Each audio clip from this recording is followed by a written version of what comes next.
memang mengakui bahwa kita punya keberagaman.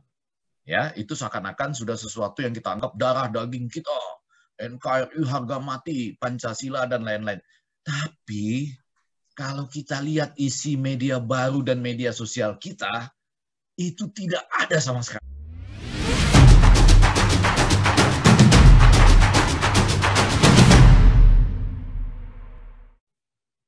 Ya, para pemirsa Sinau, Siniar Indonesia Maju yang saya hormati, kali ini dalam edisi Hari Kebangkitan Nasional tahun 2021, kami kedatangan dua narsum yang luar biasa hebatnya. Yang pertama adalah Prof. Sulistiyowati Irianto, dan berikutnya adalah Pak Dr. Effendi Ghazali. Harusnya Prof sih, tapi beliau milih untuk menanggalkan gelar profesornya. Ya. Nah, kita langsung saja. Saya akan bertanya ke Prof. Sulistiyowati dulu. Prof, ini kami sangat tertarik dengan statementnya Prof. Sulistiyowati di salah satu webinar ya kalau nggak salah, yang mengatakan kalau ilmuwan Indonesia itu kurang kritis. Ilmuwan Indonesia itu mengabdi pada birokrasi kan gitu. Padahal ini kan eranya, era 4.0 ini keterampilan 4C, di mana C yang pertama adalah critical thinking, kemampuan berpikir kritis, itu nggak bisa ditawar lagi kan begitu. Nah, ini statement Prof demikian itu apa memang berhubungan dengan sistem pendidikan kita? Atau apa nih Prof yang membuat itu terjadi? Silakan Prof. Terima kasih Pak Indra.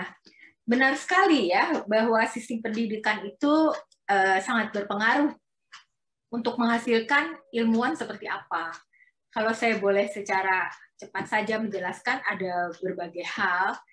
Yang pertama itu kita bisa menelisik sejarah bagaimana sebenarnya pembentukan universitas, dalam hal ini sekolah kedokteran, sekolah hukum, itu semua dibangun pada awalnya untuk memenuhi kepentingan, kebutuhan pemerintahan kolonial kan.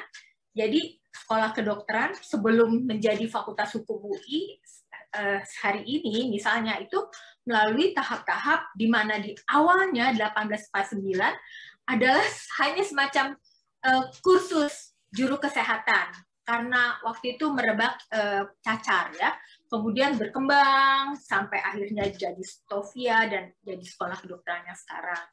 Demikian juga sekolah hukum pada awalnya itu Resko, jadi sekolah hukum saja gitu, 1909 itu dibuat karena ingin mendapatkan tenaga hukum bagi pengadilan di Kabupaten Lebak. Sampai akhirnya berkembang menjadi Resko School, sampai macam-macam, lalu menjadi fakultas hukum yang sekarang gitu. Jadi cara berpikir mengabdi kepada pemerintah itu sudah menjadi mindset dari pengelola universitas, dosen-dosen, dan mahasiswanya kelak juga akan seperti itu. Lalu yang kedua itu adalah kendala birokrasi. Kan Indonesia dari Sabang sampai Merauke itu begitu beragam secara geografis, ya tiap universitas hidup di konteks masyarakat dan geografis yang spesifik, tetapi barangkali tidak mau terlalu sukar. Sehingga semuanya dijadikan satu cara mengukurnya. Standarisasi, akreditasi, capaian-capaian itu satu aja ukurannya gitu. Itu menghilangkan potensi-potensi Patimura harusnya oceanologinya hebat, di Kalimantan dan Papua harusnya studi forestnya hebat gitu ya, dan lain-lain itu menjadi hilang. Lalu juga ilmuwan kita atau para petinggi universitas, fakultas, prodi itu sukar sekali menerima cara berpikir baru. Mereka sudah di zona nyaman monodisiplin. Padahal di luar negeri sudah lahir kuliah-kuliah, bukannya kuliah tapi juga jurusan ya, law and technology, law and science gitu. Kalau di sini kan masih ribut, itu miliknya fakultas hukum atau miliknya MIPA, kayak gitu ya. Kemudian juga ketiadaan hubungan antara universitas dengan industri. Linkage itu sangat sedikit. Jadi universitas kan kekurangan dana, akibatnya harusnya kan itu ada kerjasama yang baik dengan industri. akibatnya karena linkage nggak ada, itu dibebankan kepada SPP gitu. Jadi boleh dibilang mungkin 70-80% universitas ini hidupnya dari SPP gitu. Itu kan nggak sehat sebenarnya ya. Lalu juga pembiaran terhadap pasca sarjana nih. Pasca sarjana itu sebetulnya backbone bagi kemajuan universitas karena semua research, publikasi itu di sana. Tapi kan nggak ada tuh dukungan bagi pasca sarjana. Sama sekali dari pemerintah nggak ada. Yang dikasih subsidi itu adalah S1 gitu. Kemudian juga kita tidak memiliki roadmap research jangka panjang.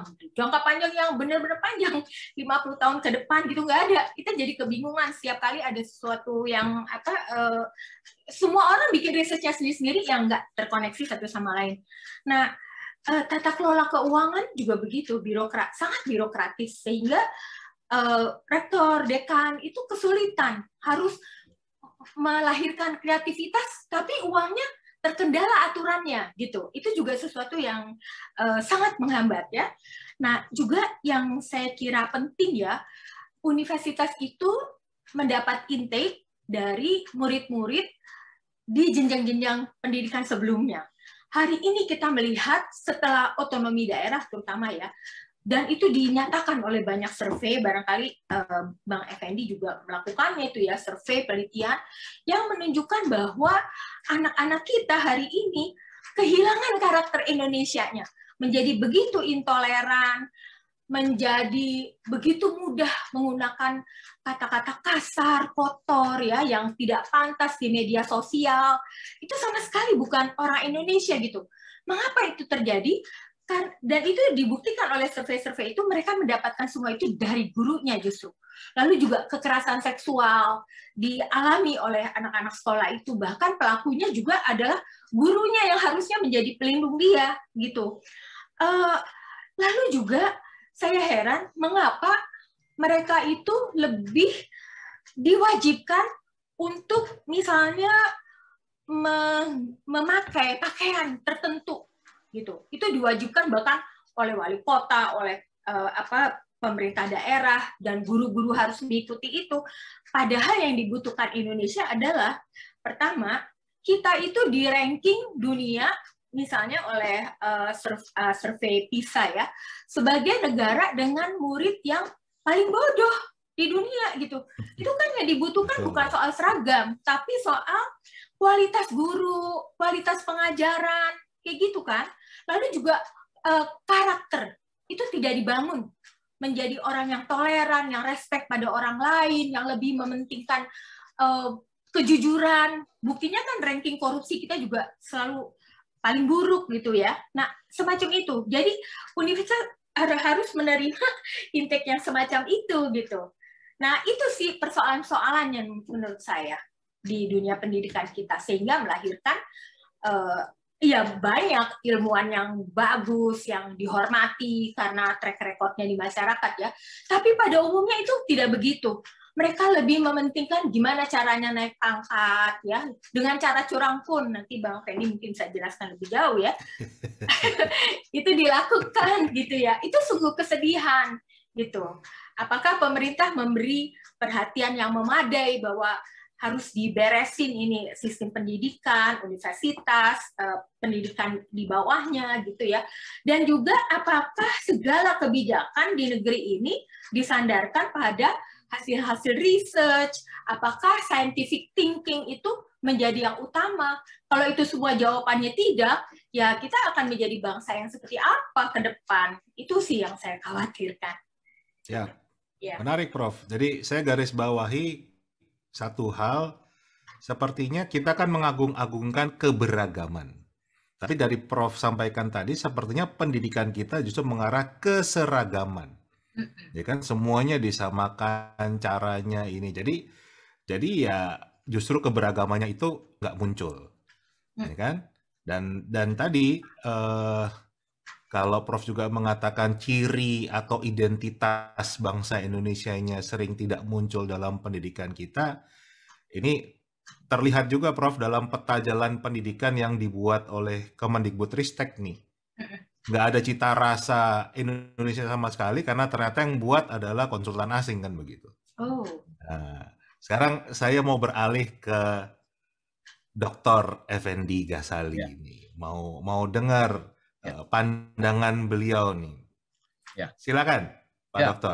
Pak Indra, Pak Handoyo, Prof. Sulis, dan seluruh teman-teman Fox Point Indonesia, dan tentunya ini kebangkitan nasional ya, yang tadi sudah dimulai bagaimana dalam sejarahnya ada soal pendidikan, kemudian ada cerita tadi Stovia dan lain-lain, yang sebetulnya jangan-jangan pada awalnya Prof. Sulis dibangun oleh orang-orang yang ingin mengabdi kepada pemerintah ya, belum berpikir tentang sebuah filosofi pendidikan yang mungkin pada waktu itu Pak Indra jangan-jangan memang tidak dimaksudkan untuk membuat orang bangkit dalam konteks kebangkitan nasionalnya ya kan, hanya politik balas budi atau dituntut di forum internasional untuk juga melakukan pelayanan-pelayanan kesehatan dan semacam itu. Nah, sekarang kita kembali pada era yang terkini. Saya mencatat setidaknya ada 3 hal tadi. Pak Indra dan teman-teman di Sinau ini ingin mendapatkan semacam keharusan sebuah pemikiran critical thinking yang paling tidak Prof.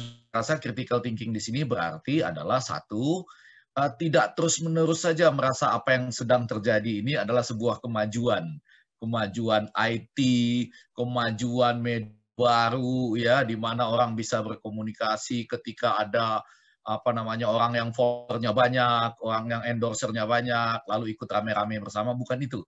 Tetapi ada saatnya, utamanya setiap tahun ketika kita memperingati kebangkitan nasional ini, kita berhenti sejenak, lihat kiri kanan.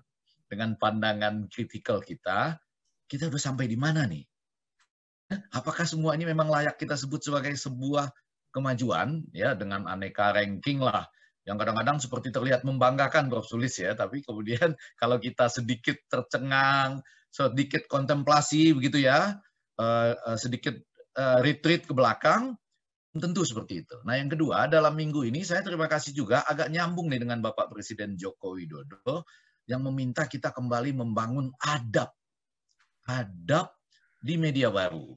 Saya rasa ini penting dari apa yang disampaikan oleh Prof. Sulis tadi, terlihat bagaimana Pak Indra, teman-teman Sinau, kita kan memang mengakui bahwa kita punya keberagaman. Ya, itu seakan-akan sudah sesuatu yang kita anggap darah daging kita. NKRI harga mati, Pancasila dan tapi kalau kita lihat isi media baru dan media sosial kita, itu tidak ada sama sekali. Saya mohon maaf nih, saya harus bicara dengan apa adanya. Ketika bahkan orang menyampaikan kabar yang baik saja pun, satu ada orang yang melihat ini kan kelompok situ atau kelompok sana gitu ya, dan kemudian memaki loh. Prof. Sulis menggunakan kata-kata. Jadi orang itu tidak lagi bahagia melihat orang lain bahagia. Itu sudah sangat sulit untuk membangun sebuah adab dengan niat-niat yang disampaikan oleh Prof. Sulis tadi gitu ya. Jadi bagaimana kita menghormati keberagaman, kemudian harus selalu mengatakan bangsa kita memang toleran pada konteks yang sesungguhnya begitu, dan tidak gampang dipanas-panaskan menuju sesuatu yang tidak seharusnya. Yang saya melihat sekarang betul-betul, saya seperti terhenyak untuk melihat media baru atau media sosial kita jauh dari yang kita harapkan. Dan bahkan, kesedihan saya yang ketiga justru adalah media mainstream yang dulu itu relatif dianggap sesuatu yang luar biasa, Pak Indra, kemudian seakan-akan kalah lagi-lagi oleh kemajuan dan teknologi dari media baru, media online, media sosial gitu ya. Tetapi saya melihat mereka juga akhirnya ikut-ikutan, jadi isu dari media sosial, isu-isu yang panas tadi, akhirnya ikut menjadi agenda dari media arus utama kita dulu. Terima kasih ya, masih ada yang cukup kuat. Misalnya menurut saya kompas.com itu masih terus berusaha mempertahankan, bahkan beberapa media yang mencoba menyajikan sajian-sajian premiumnya itu masih tetap kuat di situ. Nah, kalau kembali sedikit supaya nanti kita bisa lanjut diskusi, dengan critical thinking itu kan selalu mempersyaratkan, tadi sudah disampaikan oleh Prof. Sulis. Jadi hasil-hasil riset harus dikontekskan dengan apa yang sedang kita alami pada hari ini. Itu pemikiran kritikal sebetulnya ya, menyadari ada yang salah. Bahaya juga Prof. Sulis, jangan-jangan banyak orang yang sedang tidak menyadari ada yang salah pada hari-hari ini. Jangan-jangan birokrasi kita, Prof. Sulis, selalu menyampaikan laporan-laporan tentang hal-hal yang baik saja. Melaporkan ke atas tentang hal-hal yang baik, membaca riset-riset tentang yang baik saja, dan tidak pernah tuh duduk sebentar untuk melihat ini what is going on gitu. Jangan-jangan nggak seperti itu. Nah, itu basis pertama dari critical thinking. Yang kedua, persis seperti Prof. Sulis sampaikan tadi, riset apa yang kita pakai untuk kemudian kita lakukan dengan aksi. Itu poin kedua. Dan kemudian menjadi poin yang ketiga, persis seperti ini, kebangkitan kaum intelektual ini seperti apa? Apakah mereka mengabdi semata-mata untuk birokrasi? Apakah mereka yang penting jabatannya aman saja, Prof. Sulis, di fakultasnya, di sekolahnya, terhadap Pak Rektornya, terhadap bahkan sekarang bisa juga terhadap ini ya, untuk terlihat tidak mengeluarkan pemikiran kritis kepada penguasa misalnya gitu ya. Terima kasih juga Prof. Sulis, saya melihat nama Prof. Sulis di antara orang-orang yang pada hari-hari ini masih berteriak tentang KPK kita misalnya ya. Walaupun suasananya dilematis, ada beberapa nama yang kita lihat sudah mulai tidak terlihat lagi ya, untuk menyuarakannya. Tetapi di atas semua itu, saya menyingkat dengan 3 hal. Mari kita sama-sama ada waktu-waktunya kita coba retreat, melakukan kontemplasi, sampai di mana kebangkitan nasional bangsa kita itu. Yang kedua, kalau mau dikaitkan dengan pendidikan, betul kita cari riset-riset yang sahih juga, ya, yang tidak semata-mata buat menyenangkan atasan kita ataupun menyenangkan rektor mungkin atau menteri atau bahkan penguasa, tetapi kemudian menyatukannya dengan aksi. Nah, saya agak sedikit usil ini untuk mengatakan, ketika saya mengatakan saya sudah deh, ada bagian dari diri saya, guru besar saya kembalikan saja. Karena saya merasa agak gagal saya ini dalam melakukan pendidikan terhadap teman-teman jurnalis ya, secara lebih khusus ketika saya tertimpa kasus tiba-tiba Prof. Sulis, ada angka 162.250 bansos yang diarahkan kepada saya. Angka itu saja tidak ada Pak Indra. Jadi pada paket bansos itu, jangankan diarahkan ke Effendi Ghazali, angka 162.250.000 itu aja tidak ada gitu. 162.250 itu aja tidak ada gitu. Dan saya baru menjadi moderator pada 23 Juli. Artinya saya selama ini berusaha betul lah bersama-sama dengan Prof. Sulis di kelompok UI Bersih, Save UI itu. Saya nggak akanlah menerima uang dari hal-hal yang seperti itu. Tetapi ketika ada sebuah gerakan yang saya anggap seperti berkomplot begitu ya, untuk menyatukan ketika perjuangan saya berusaha untuk menghentikan penyelundupan benih lobster itu ya, yang harganya per tahun itu sampai 10,08 triliun, dan masih berlangsung sampai hari ini loh Pak. Kita bicara ini, itu masih tetap berlangsung gitu. Karena dinyatakan bahwa 80% benih lobster Vietnam itu dari Indonesia. Jadi kalau sejak 2016 itu misalnya, kalau memang penyelundupannya tidak ada, maka industri lobster Vietnam harusnya tinggal 20%. Enggak, Pak. Itu dia berlanjut terus sampai 125 juta dolar per tahun gitu. Nah, maksud saya ya, nanti dalam bidang pendidikan, dalam bidang kesetaraan gender, dalam bidang bagaimana kita menjadi toleran seperti yang disampaikan oleh Prof. Sulis tadi, jangan-jangan tantangannya lebih besar. Tapi tetap Pak, terima kasih Pak Indra, terima kasih teman-teman Fox Point dan dengan Sinau ini, ada waktu-waktu di mana kita harus seperti terenyak sedikit dan kemudian mengingatkan sampai di mana kita sekarang. Kebangkitan nasional seperti apa yang sedang real kita hadapi. Saya tadi mengucapkan terima kasih loh kepada Bapak Presiden untuk mengingatkan kita, mari kita membangun kembali keadapan di media baru dan media sosial. Kira-kira begitu dulu pengantarnya. Silakan Pak Indra, Prof. Sulis. Ya, saya sih sepakat sekali apa yang terjadi sekarang dengan yang Pak Effendi sampaikan. Upayanya justru malah menekan pemikiran kritis kan begitu. Dengan serangan-serangan di media sosial dan lain-lain. Tiap kali kita berpikir kritis, justru langsung dikotakkan kan gitu. Kamu cebong, kampret, kamu kadrun, kamu pokoknya, dan terus menyerangnya ke macam-macam kan. Jadi itu menekan berpikir kritis kan jadinya.